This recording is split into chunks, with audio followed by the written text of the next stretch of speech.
नमस्कार मित्रों, खेल और खिलाड़ियों की आवाज़ खेल पथ में आपका हार्दिक स्वागत है। दोस्तों, यह ओलंपिक वर्ष है। इस साल पेरिस में ओलंपिक खेल होने हैं। ओलंपिक खेलों से पहले हॉकी इंडिया में घमासान मचा हुआ है। हॉकी इंडिया गुटबाजी का शिकार है। यहाँ महिलाओं के साथ भेदभाव होता है। ये मैं नहीं, बल्कि महिला हॉकी की चीफ कोच रही जेनेट शोपमैन ने यह आरोप हॉकी इंडिया पर लगाए थे। न केवल आरोप लगाए, बल्कि उन्होंने ये कहा था कि जिस तरह की मानसिकता हॉकी इंडिया में लोगों की है, ऐसी स्थिति में उनका काम करना बहुत मुश्किल है। उन्होंने स्पष्ट किया था कि हॉकी इंडिया पुरुष और महिला खिलाड़ियों के साथ भेदभाव करता है। जिस तरह चीफ कोच जेनेट शोपमैन ने हॉकी इंडिया पर आरोप दर आरोप लगाए और त्यागपत्र देकर अपने वतन नीदरलैंड वापस चली गई, उसी तरह से लगभग 13 साल से हॉकी इंडिया के मुख्य कार्यकारी अधिकारी यानी सीईओ रही एलेना नॉर्मन ने भी त्यागपत्र दे दिया है। एलेना नॉर्मन ने भी यह बात कही है कि हॉकी इंडिया गुटबाजी का शिकार है।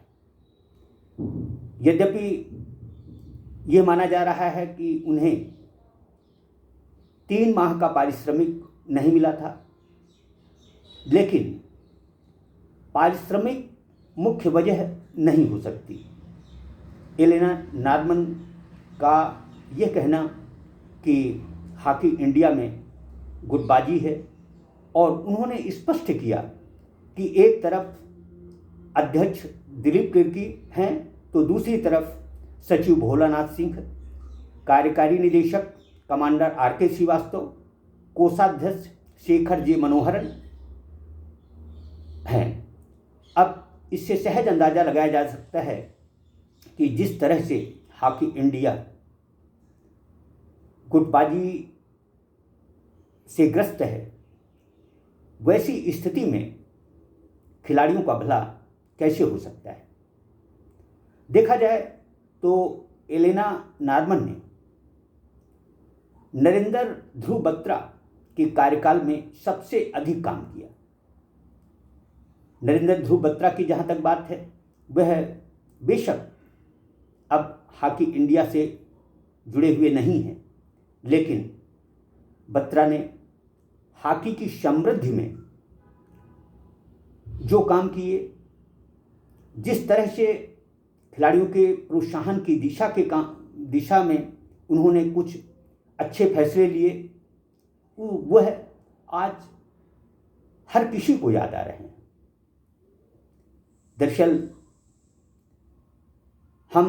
हमारे देश में बेशक लोग क्रिकेट को गाली देते हों, लेकिन क्रिकेट ही एकमात्र ऐसा खेल है जो कि अपने बलबूते पर चल रहा है।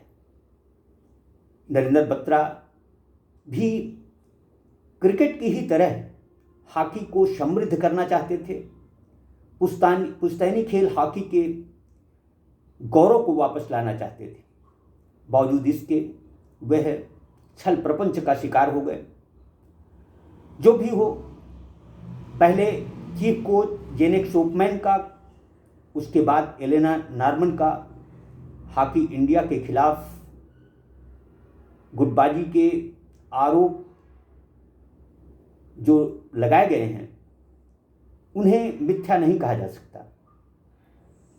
यद्यपि एलेना नॉर्मन के त्यागपत्र के बाद दिलीप तिर्की ने उनकी तारीफ की और उनके कार्यकाल को सराहा। एलेना नॉर्मन ने जिस तरह के आरोप हॉकी इंडिया पर लगाए हैं उसे गंभीरता से लेने की जरूरत है।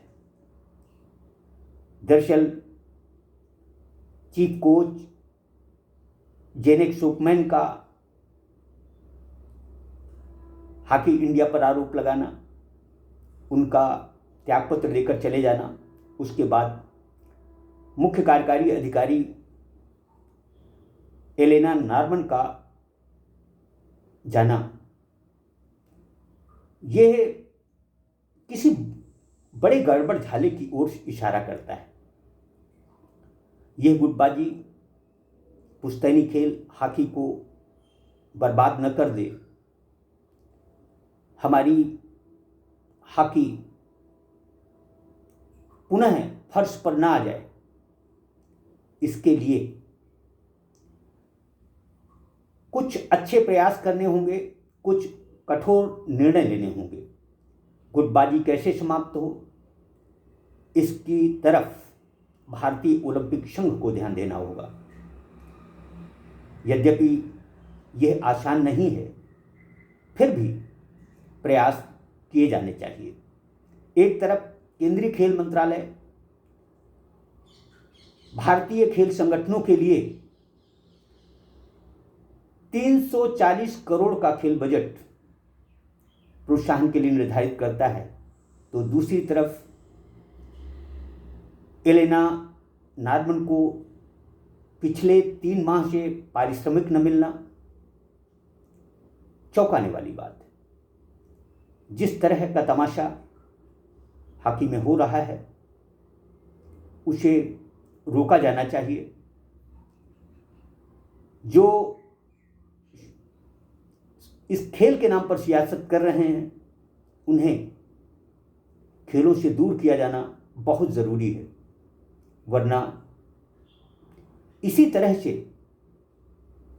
हमारे देश की अस्मिता पर उंगली उठेगी और हम खेल बिरादर में शर्मसार होंगे।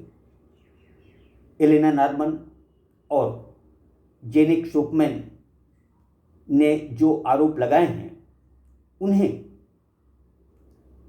सहज नहीं मानना चाहिए। यह गंभीर मुद्दा है। इस मुद्दे पर न ध्यान दिया गया तो निसंदेह हॉकी फिर से बेपटरी हो जाएगी। यद्यपि जो काम जमीनी स्तर पर होने चाहिए वैसे काम तो कतई नहीं हो रहे।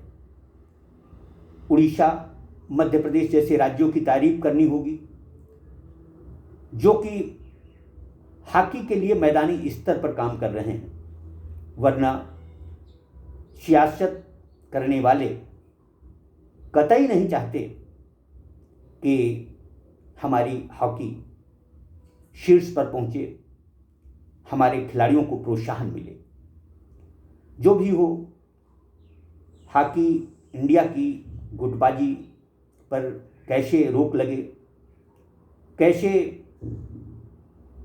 लोगों की गिला शिकवा दूर हो, इस पर ध्यान देने की ज़रूरत है, क्योंकि इससे देश की अस्मिता, देश का गौरव खेल बिरादर के सामने लजाता है। यह न केवल निंदनीय है बल्कि खेलों के लिए भी अवरोधक है। जय हिंद, जय भारत।